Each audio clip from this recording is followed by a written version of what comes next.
आप कब से बोल रहे हो बाबा? अभी अष्टवक्र के ऊपर कुछ आपकी वीडियोस मैंने सुनी।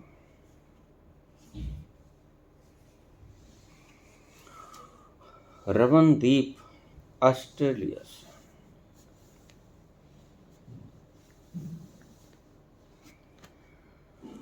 सारी सृष्टि आपने घुमा दी शब्दों ही शब्दों में।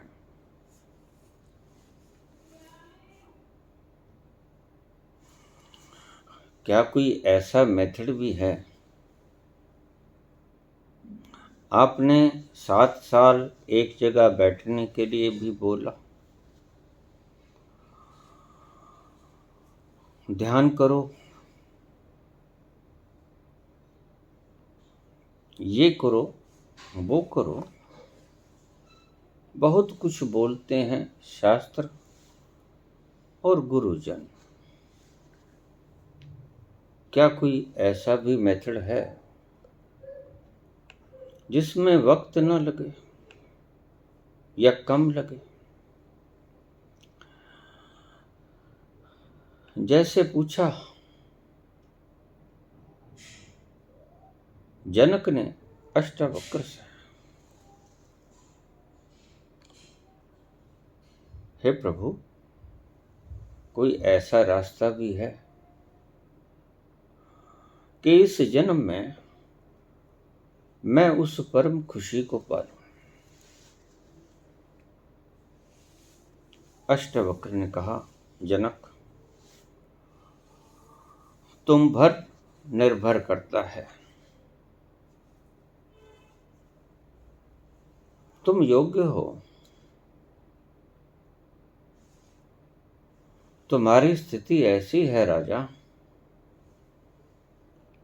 कि जितना समय घोड़े के एक पायदान से दूसरे पायदान पर चढ़ने के लिए लगता है, उतनी देर में ही तुम पहुंच सकते हो। हे राजन, तुम पके हुए फल हो। तुम्हें तो मैं इतनी देर में ही पहुंचा सकता हूं। पूछ रहे हैं रमनदीप, ऑस्ट्रेलिया से, क्या कोई ऐसा मेथड भी है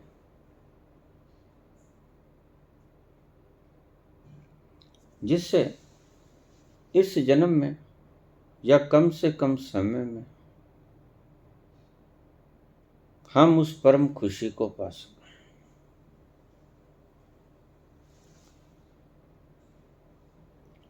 कृपया बतलाने का कष्ट करें।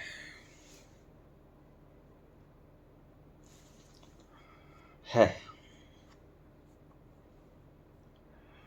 अब 500 वीडियोस बोलने के बाद जो आपने सवाल पूछा, वही सवाल मेरी प्रथम वीडियो में मेरे शिष्य दयानंद ने मुझसे पूछा था, और मैंने प्रथम वीडियो में ही उसका जवाब दे दिया था। समझ जाते मुमुक्षु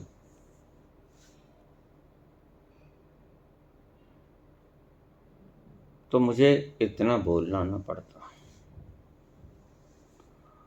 किसी भी संत को इतना बोलना तो पड़ता है जितना समझाया जाता है उसको तुम समझ ना पाओ तो। मुझे कोई बोलने का शौक नहीं था,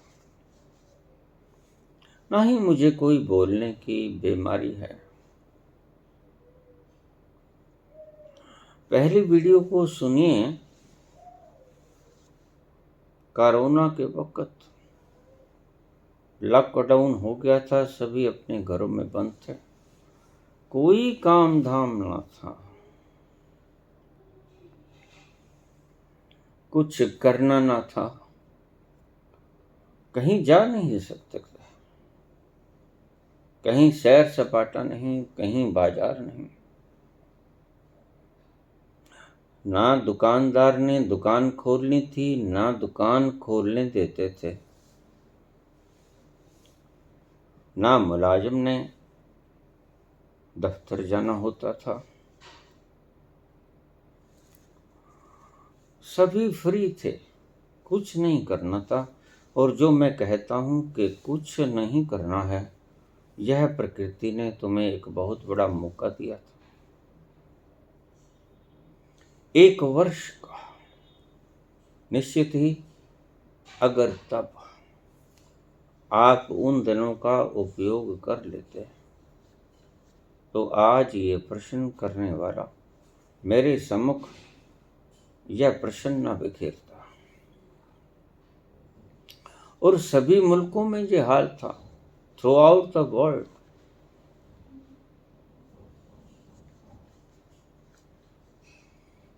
सभी अपने अपने घरों में कैद थे, कुछ न करो। बड़ा कारगर था, प्रकृति ने तुम्हें मौका दिया था। स्वयं में भी बन गया था सारा माहौल।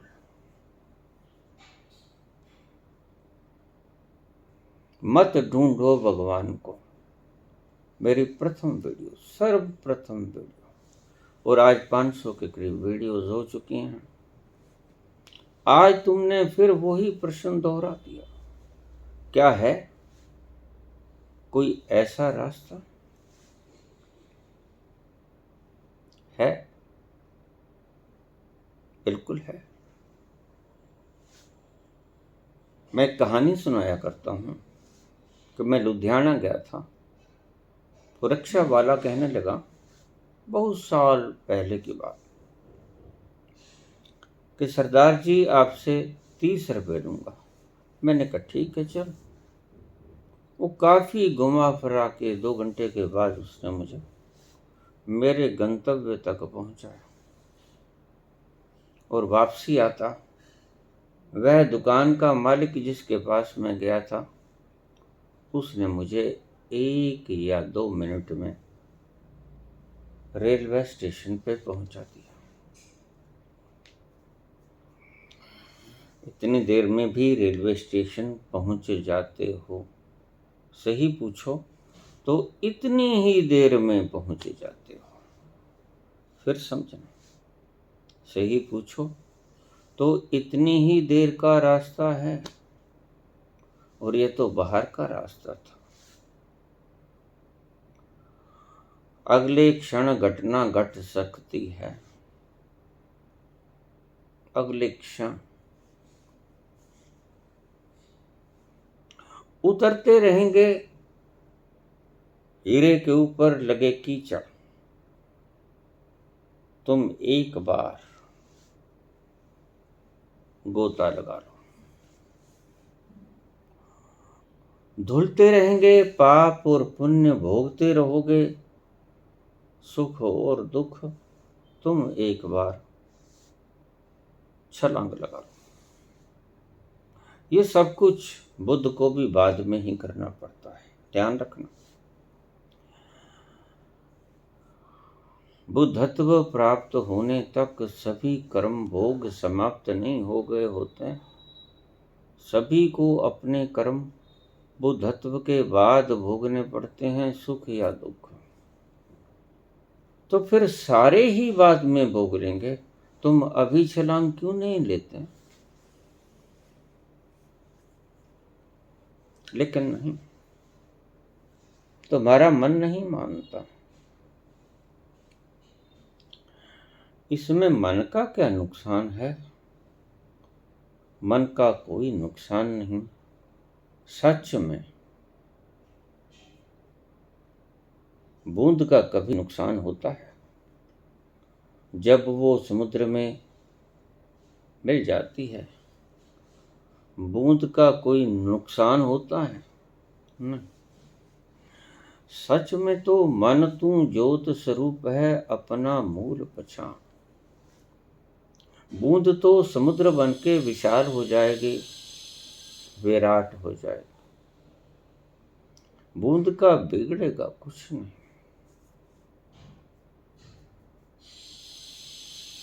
लेकिन क्या करूं, मैंने तो उसी दिन बोल दिया, आपने आज फिर वही प्रश्न पूछा।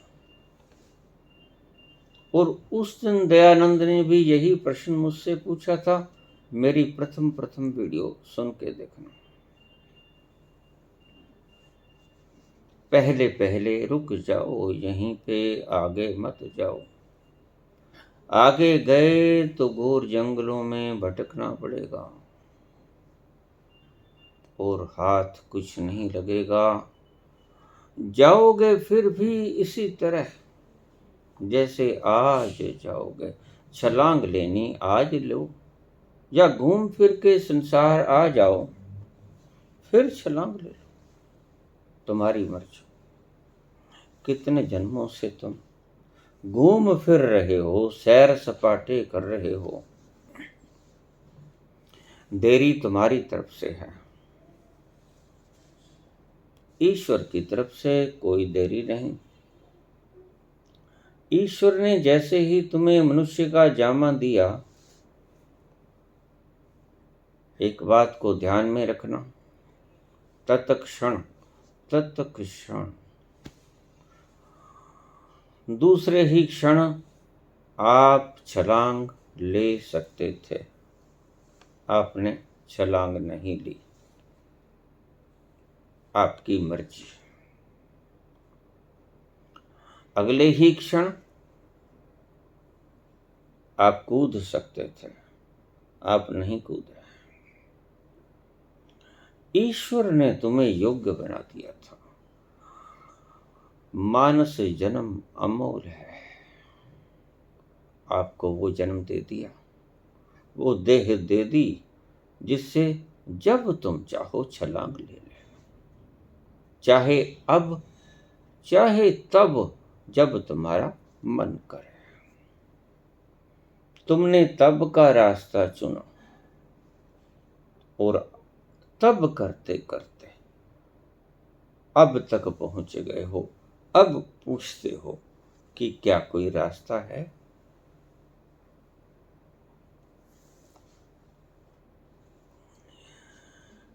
एक छोटी सी अपने जीवन की स्मृति। यही प्रश्न मुझे एक पिपासु ने पूछ लिया।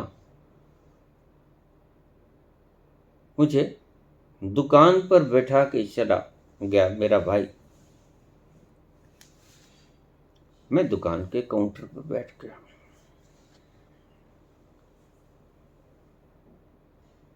तो उसने मुझसे पूछा, सामने बेंच के ऊपर बैठा हुआ, स्वामी जी, कोई ऐसा रास्ता है जिससे परमात्मा अगले ही क्षण में मिल जाए? इतने में एक ग्राहक आ गया।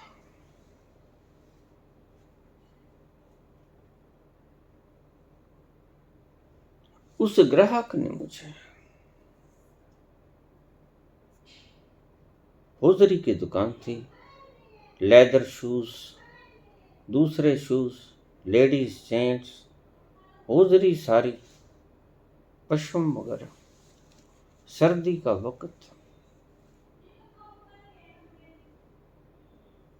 मैं चेयर पे बैठा। ग्राहक ने पूछा, ये मिल जाएगा? मैंने कहा हाँ मिल जाएगा। तो दो। मैंने वो चीज उठाई, शोरूम खोला और उसको पकड़ा दिया। चल, कितने पैसे? मैंने दाम बता दिया।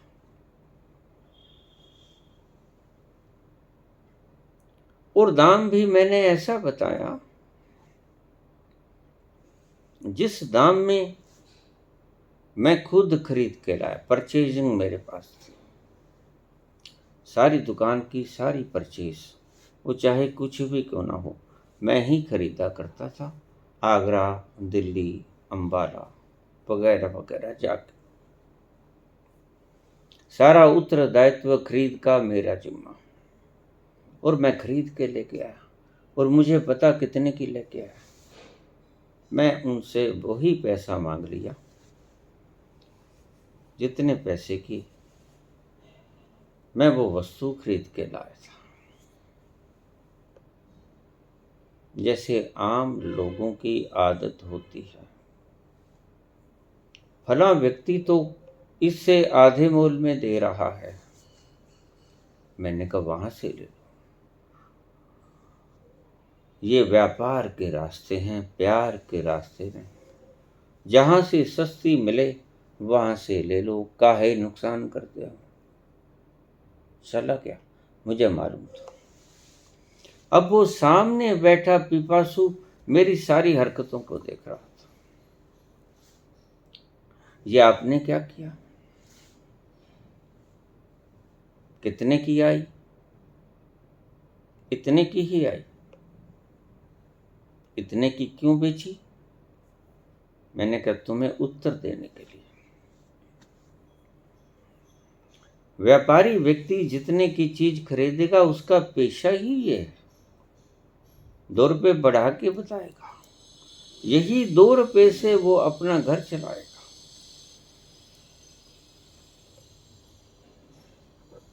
मैंने उतना ही भाव बता दिया, क्यों बताया, फिर तुम्हें यहाँ बैठने का, इतना कूड़ा कबाड़ा इकट्ठा करने का आवश्यकता क्या।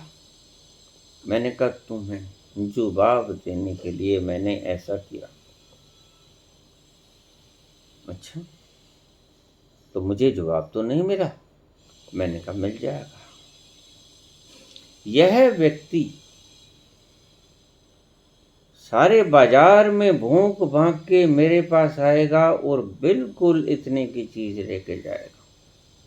क्यों,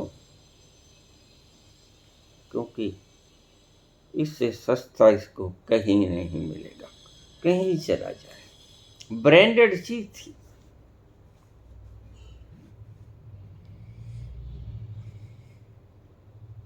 यहीं से खरीदेगा, सबसे आसान सबसे सस्ता सौदा यही है।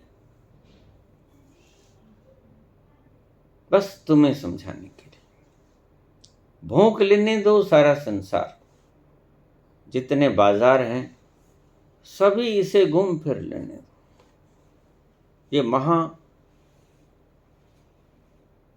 समझदार व्यक्ति है, और समझदार धक्के ही खाया करते हैं। सैस स्याणपा लक होए तई न चले नाल।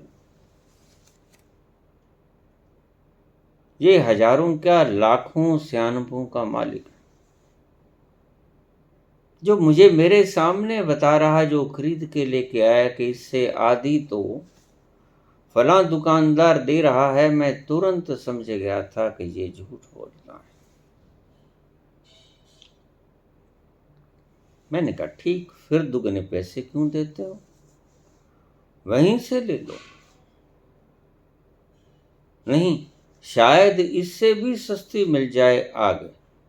मैंने कहा बिल्कुल ठीक, पूछने का कोई हर्ज नहीं, तुम व्यापार कर रहे हो। जाइए, बाजार नहीं पता तो मैं बता देता हूँ। चले गए। तो इससे मुझे कैसे पता चलेगा। मैंने कहा तुम्हारी और सभी मनुष्यों की यही हालत है।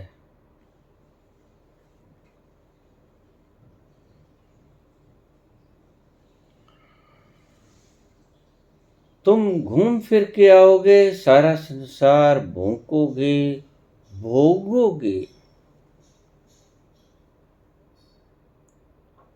बड़े बड़े अनुभव इकट्ठे करोगे। अपनी सियानपों के कारण सारा संसार भोंकोगे, भोगोगे, दुख उठाओगे। कहीं कांटे मिलेंगे, कहीं फूल मिलेंगे, अलग अलग अनुभव जीवन भर, और जीवन चूक जाएगा, दूसरे जीवन, तीसरे, अनंत जीवन तक तुम ऐसे ही भोंकते रहोगे। आपकी ही स्थिति का वर्णन कर रहे हैं बाबा नानक जपजी साहब में।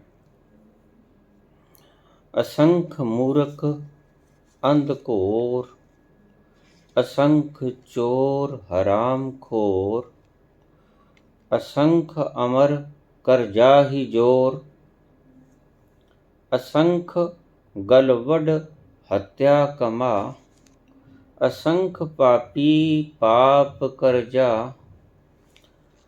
असंख्य कूड़ियार कूड़े फिरा, असंख्य मलिच्छ मल पख खा, असंख्य निंदक सिर करहि पा, नानक नीच कह विचार, वारा न जावा एक बार, जो तुध पावै साईं पलीकार। ये सब वर्णन आपका है।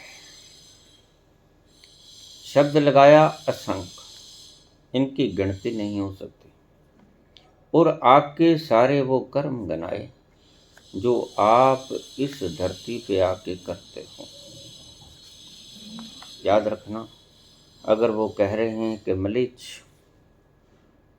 असंख्य मलिच्छ मल पख खा, असंख्य मूर्ख अंधकोर, अंधे हैं, घोर अंधे हैं, मूर्ख हैं, समझ नहीं। असंख्य चोर हराम खोर, ध्यान रखना, ये किसी की बात नहीं कह रहे हैं बाबा।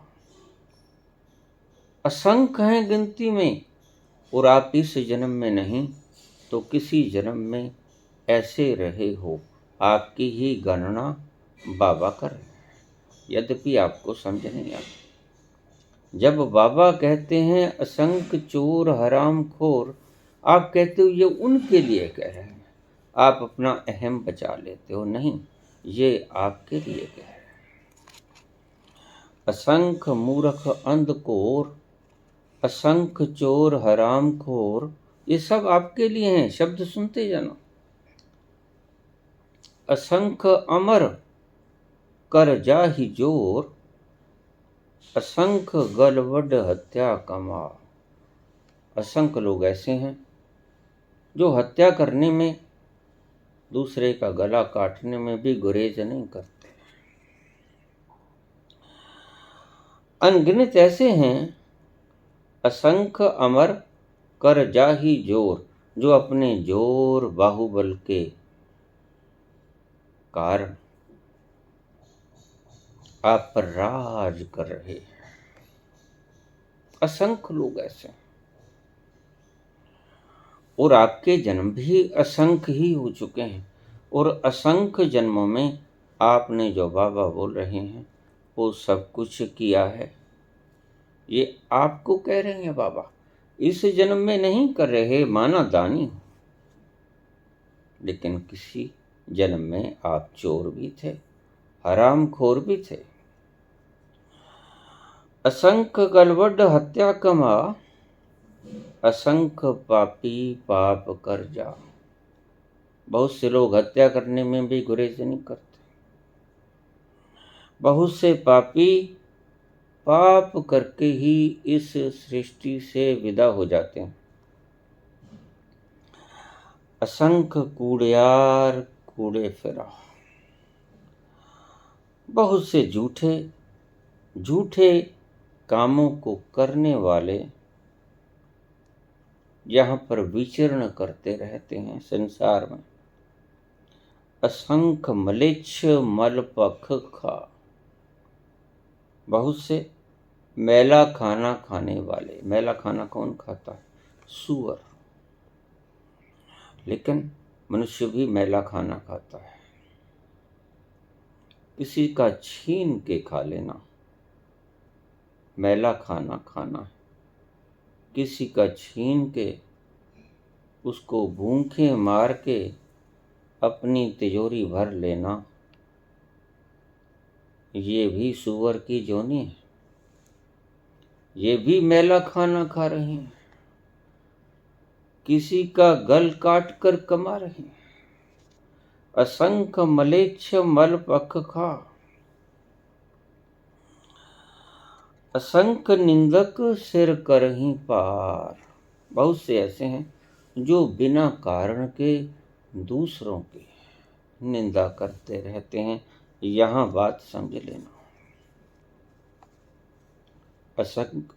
असंख्य निंदक सिर करहीं पार। बेगणत ऐसे हैं, अनगिनत ऐसे हैं जो बिना कारण के दूसरों की निंदा करके अपने सिर के ऊपर भार चढ़ा लेते हैं। नानक नीच कह विचार। नानक विचार कहते हैं उन लोगों का, उनकी बाबत बोल रहे हैं जो इस नीच प्रवृत्तियों का मालिक हैं, जो ये नीच कर्म करते हैं। वारा न जावा एक बार उस परमात्मा के ऊपर मैं एक बार भी वारा नहीं जा सकता। मेरी औकात कहाँ। जो तुध पावे सोई पलिकार। आखिर में बात कहाँ खत्म होगी? यहीं बात खत्म होगी। जो तुझे अच्छा लगता वो कर, लेकिन करोगे कब? भूख भूख के आ जाओगे सारा जमाना। अनंत जीवन व्यर्थ करोगे। असंख्य कर्म, मैले कर्म अपनी नीच बुद्धि के कर्मों के कारण इकट्ठे करोगे, अपनी पोटली भरोगे, झोली भरोगे और फिर चले जाओगे अगले जन्मों में, अगले जन्म से अगले जन्मों में, अगले जन्मों में। ऐसा तुम्हारा मार्ग चलता रहेगा। तुम भोंकते रहोगे, सारी धरा छान लोगे और यही कुछ करते रहोगे।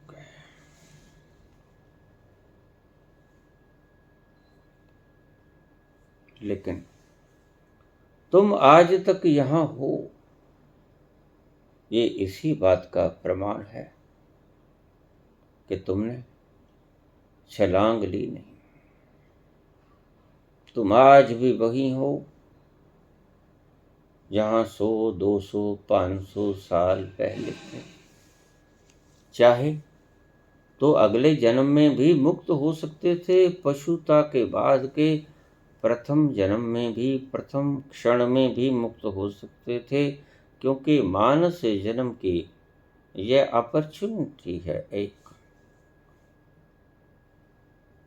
घबराना मत कि मनुष्य जन्म मिला तो इसमें भोग कर ही जाएंगे। ये तो तुम्हारी इच्छा है। भोग के जाना चाहते हो तुम स्वयं। ईश्वर नहीं कहता कि अवश्यमेव भोग के ही जाना। नहीं, ईश्वर कहता है तुम्हारी मर्जी है, मैं तुम्हें स्वतंत्र करता हूं। चाहो इसी क्षण छलांग ले लो, चाहे अनंत वक्त तक इस सृष्टि पे बने रहो। मेरे घर कोई कमी नहीं। बेअंत बेपरवाह। आज साइंस ने कुछ भी नहीं खोजा और जो खोजा उससे हतप्रभ है। इतनी दूर दूर के ग्रह नक्षत्र देख रहे हैं मात्र, जहां पहुंचा तो कभी जा ही नहीं सकेगा। आज की पीढ़ी चलेगी, करोड़ पीढ़ियां बीत जाएंगी, पहुंचोगे फिर भी नहीं। इतनी दूर तुम देख लेते हो, इतने ग्रह नक्षत्र, इतनी पृथ्वियां, इतने सूरज, इतने आकाश, इतने पाताल तुम देख लेते हो। पहुंच पाने की तुम्हारी सामर्थ्य नहीं। तुम्हारी हजारों, लाखों, करोड़ों पीढ़ियां समाप्त हो जाएंगी, लेकिन ये सृष्टि की यात्रा कभी खत्म नहीं होगी। इतनी विशाल रचना है उस विराट मालिक की।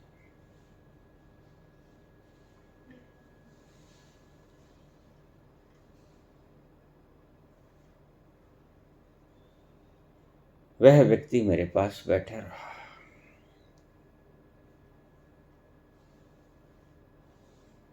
बातें बताता रहा उसे मैं सब।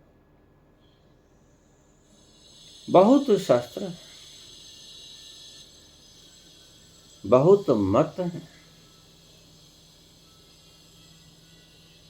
बहुत प्रकार से उन मतों की व्याख्या हो सकती है, बहुत तरीकों से वहां तक जाया जा सकता है। वो रक्षा वाला अगर ईमानदार होता, चाहता, तो मुझे 1 मिनट में पहुंचा सकता था। गुरु गलत मिल गया। उसने मुझे चौड़ा बाजार, गुड़ मंडी, ऊपर से होके पश्चिम मार्केट, सारे कहीं घुमा के फिर वो मीना बाजार की संकरी गली से चौड़ा बाजार में से होता हुआ मुझे मीना बाजार लेके गया। बहुत वक्त बीत चुका था। मैं भी सोच रहा था कि चलो पहुंच गए। पहली बार गया था। देर आया था, दुरुस्त आया था। यद्यपि देर से पहुंचे, लेकिन सही ठिकाने पे पहुंच गए। 2 घंटे के बाद हम बातें करते रहे। कुछ ग्राहक आते रहे, जाते रहे। हम बातें करते रहे। 2 घंटे के बाद वह व्यक्ति वापस आया, हाथ फैलाया, मुझे कहने लगे, सेठ जी, वो सुबह जो मैं देख गया था वो दे दो। मेरे सामने बैठा व्यक्ति हंसता, खूब हंस। मैंने कहा, क्यों हंस रहे हो? वह ग्राहक भी देख रहा था कि यह व्यक्ति क्यों हंस रहा है। मैं उससे कुछ नहीं बोला। मैंने वो प्रोडक्ट उठाया और उसको दे दिया, ये ले जाओ। क्या हुआ? आखिर में वहीं आना पड़ा। क्यों? सबसे सस्ती थी ये। सस्ती का अर्थ तुम्हारे शब्दों में आसान मार्ग। आसान मार्ग यही है। हजारों लाखों जन्मों तक भोगने के बाद जो कदम उठाओगे वो आज ही उठा लो ना। जो कुछ आप यहां देखोगे, ध्यान रखना, साथ नहीं लेके जाओ। सारी समृद्धियां यहां रह जाती हैं, तुम्हारे साथ जाती हैं सिर्फ समृद्धि की परछाइयां। असली कापी यहां, तुम्हारे साथ सिर्फ कार्बन कापी, और वो भी इन शॉर्ट। जैसे जिस व्यक्ति को उम्र कैद होती है कत्ल के मसले में, या फांसी की सजा होती है, उसे फांसी की सजा सुनाते वक्त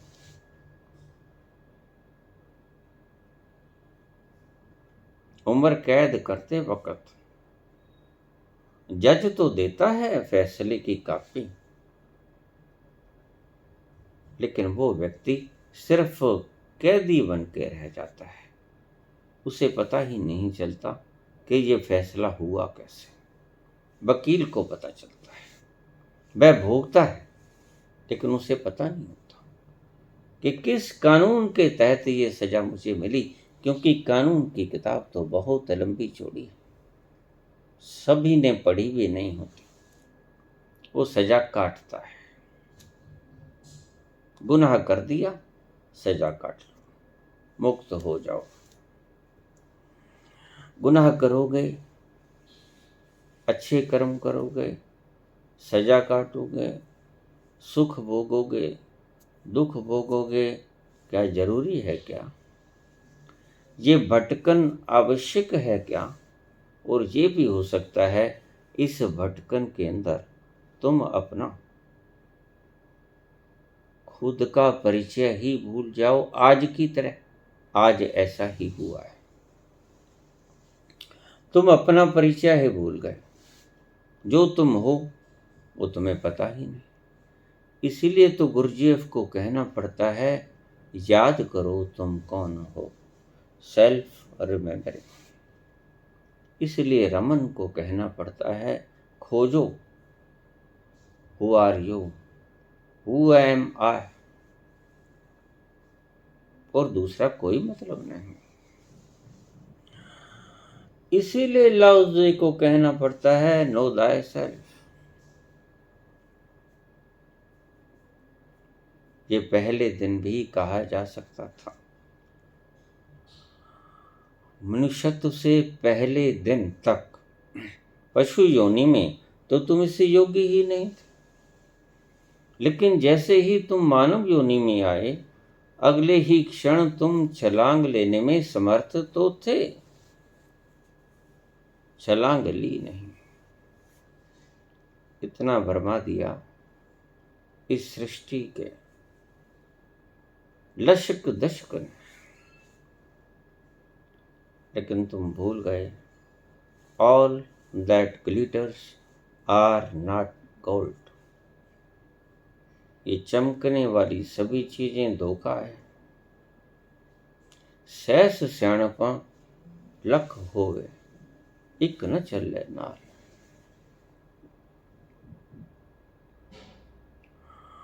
और तुमने कहा ये ठीक, भोगेंगे, अंजाम चाहे कुछ भी हो, और तुमने भोगा। लेकिन घबराओ मत, मुश्किल तो बहुत है। मुश्किल तो तेग बहादुर के वक्त भी थी। सभी कहते थे मैं गुरु, मैं गुरु, मैं गुरु। वो कौन थे? वो पाखंडी लोग थे, पाखंडी लोग थे। नवम गुरु की समझ ही नहीं आ रही थी कि कहाँ हैं। और अगर अमरू का जहाज लड़खड़ाया ना होता तो नवम गुरु की भाल पूरी न हुई होती। प्रकृति ने ऐसा कारनामा कर दिया, नौवां गुरु प्रकट हो गया, मिल गया। आज सभी कह रहे हैं मैं गुरु, मैं गुरु, मेरे पास आओ। संख्याएं बढ़ाने को आज सभी गुरु उत्कंठित हैं, बगैर जाने कि ये जो आप संख्याएं बढ़ा रहे हो, इतनी मात्रा में आप इनको मुक्त करने की समर्था रखते हो। विवेकानंद आखिर तक पीटते रहे, सिर्फ 100 व्यक्ति अगर मुझे एनलाइटेंड मिल जाएं तो मैं दुनिया में क्रांति ला दूं। लेकिन 100 तो छोड़ो, विवेकानंद को एक व्यक्ति भी नहीं मिला। आखिर तक जिंदगी में रोते रोते मर गए। शायद जो उन्हें ब्रेन हेमरेज हुआ आखिर में, इसी तनाव के कारण हुआ, वो कोई बड़ी बात नहीं। 39 वर्ष की उम्र में उनको ब्रेन अटैक आया, हेमरेज हुआ, जिससे उनकी मृत्यु हो गई। सुबह ही वेलूर मठ में उन्होंने प्रार्थना की थी, योगाभ्यास किया था। उसके बाद जैसे ही वो ध्यान में गए, जिसको ध्यान का सुरूर चढ़ना शुरू हो जाता है,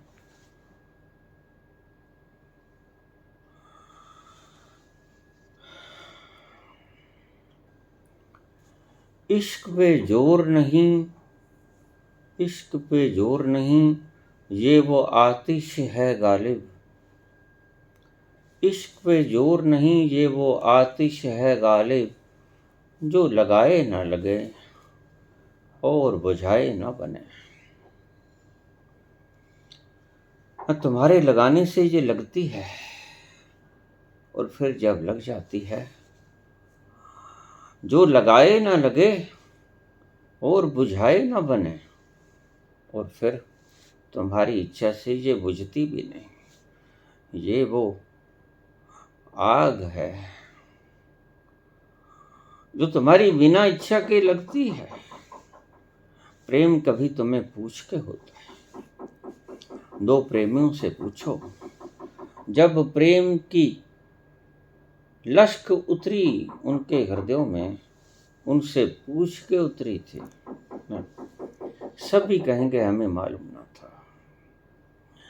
हम तो एक दूसरे को जानते पहचानते ना थे, इससे पहले कभी देखा भी तो ना था। इश्क पे जोर नहीं, ये वो आतिश है गालिब, जो लगाए ना लगे और बुझाए ना बने। तुम्हें पूछ के नहीं लगता इश्क, तुम लाख आंखें बंद करके खड़े रहो, बैठे रहो, शीर्षासन करते रहो। पोस्चर अलग अलग बना सकते हो शरीर के, इश्क पैदा नहीं कर सकते।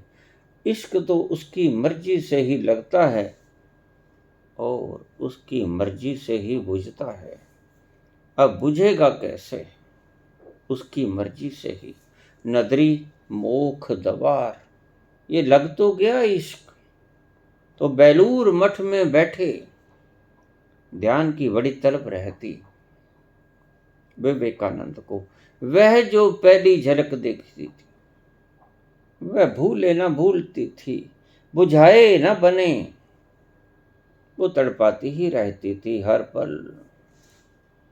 हृदय को चीरती रहती, हृदय के अंदरूनी कोनों को जख्मी करती रहती हर पल। कब पहुंच जाऊं, कब पहुंच जाऊं। लेकिन अफसोस, विवेकानंद मर गए, पहुंच न पाए। जो दूसरों को 100 दीपक जला के जाना चाहते थे, खुद ही का दीपक न जला पाए, बुझे बुझे से चले गए। इश्क पे जोर नहीं, ये वो आतिश है गालिब, जो लगाए ना लगे, उसकी इच्छा से ये लगी नहीं। ये तो लगा दी थी थोड़ी सी चिंगारी रामकृष्ण, और बस वही लगी रही, और जो लग गई वो बुझती तो है ही नहीं। लेकिन अफसोस कि उस दीपक से दूसरा दीपक न जल पाया, उस दीपक से खुद ही को जागृत न कर सके। ये घटना बड़ी दुखदायी घटना है। सानिध्य में ऐसे महान पुरुष, परमहंस और व्यक्ति पहुंचे ना, कष्टकारी घटना है। और विवेकानंद आखिर तक संबोधि को प्राप्त नहीं हुए। सतोरी की झलक बखूबी देखी, रोज देखते थे, लेकिन पहुंच न पाए, न जाने कहां अटक गए। सारे देश घूमे, शिकागो का उनका भाषण सुनने जैसा है, बड़ा प्यारा बोले है। सारी दुनिया हिला दी उनके भाषण। लेकिन अफसोस, एक दीपक अगर जलता है तो लाखों बुझे हुए दीपकों को जला सकने की क्षमता रखता है।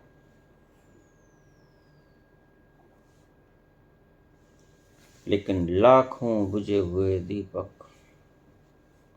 एक दीपक को जलाने की क्षमता नहीं रखते। दीपक लाख बुझे हों, एक दीपक न जला पाएंगे। एक आंखों वाला लाखों अंधों को मार्ग बता सकता है। लाखों अंध है, एक रास्ता बताने वाला खोज नहीं सकते। यही दुविधा है।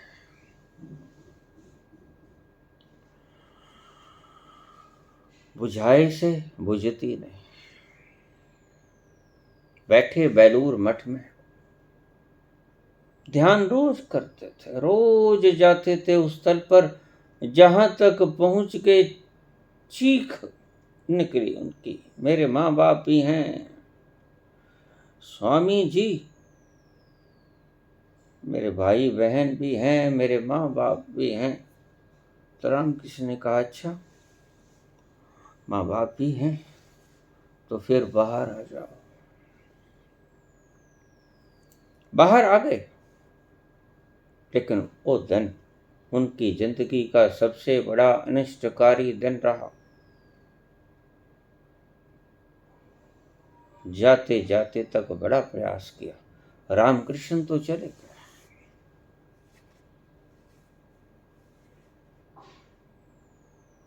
लेकिन विवेकानंद खुद से कभी जागृत हुआ जा सकता है। भला बुझा दीपक अपने आप प्रज्वलित हो सकता है, उसे जला हुआ दीपक चाहिए। और ध्यान रखना, जला हुआ एक दीपक लाखों दीपक उसके बिल्कुल करीब भी क्यों ना बैठे हों, जल ना पाएंगे।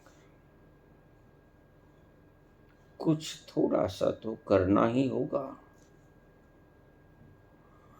बाती का मुख जलती बाती से लगाना होगा, इतना तो करोगे।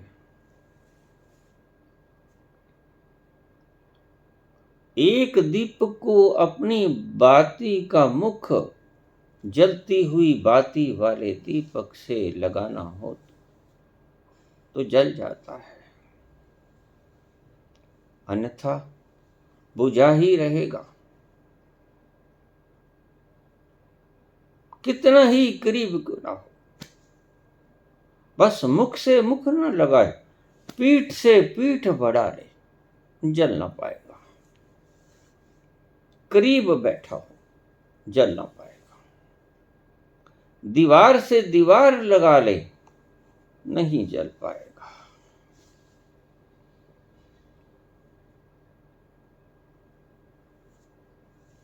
वह व्यक्ति चला गया मेरे पास से, बहुत हंसा वो व्यक्ति। मैंने कहा, यही है सत्य। अगर ये पहले ले जाता तो इतने की ही मिलती, और अब इतना भोंक के आया, 2 घंटे सैर कर ली, क्या कुछ देख लिया, कहाँ मगज खपाई जखाई करके आया, कहीं कुछ ना मिला। सभी दुकानदार बैठे हैं।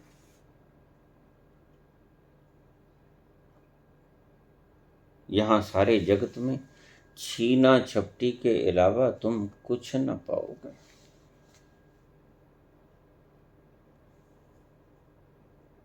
और छीना छपटी के कारण तुम वंचित रह जाते हो उस परम सत्य से। है एक रास्ता है, छोड़ दो सभी रास्तों को।